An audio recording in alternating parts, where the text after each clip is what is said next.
Extra minutes.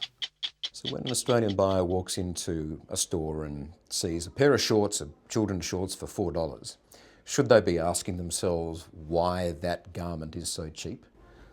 Well, you know, it's very hard for consumers to get much information about why the garment's so cheap and where has it been produced. And I don't know if you've done it, you probably will now, having been to Bangladesh, but you know, I look at the label and I think, well, I don't know. I don't know whether it's been produced where people have been given a livelihood.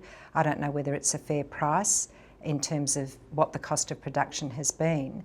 And there are a lot of steps in that processes that consumers have to think about. So I think after if you like, this issue, the way this has been aired, that people will be more critical.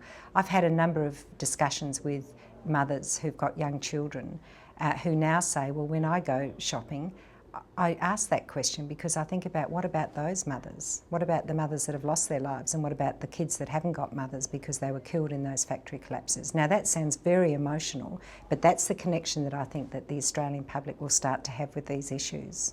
It is a case of looking at that label and really understanding what made in Bangladesh means. That's right. And, you know, we think about companies, big companies now, are so wedded to the notion of corporate social responsibility and, you know, so keen to ensure that they demonstrate their values.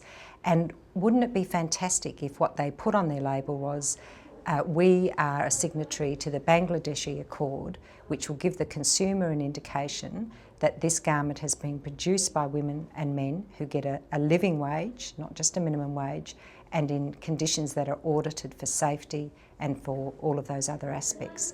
And what a great opportunity, what a great leadership opportunity for Australian companies.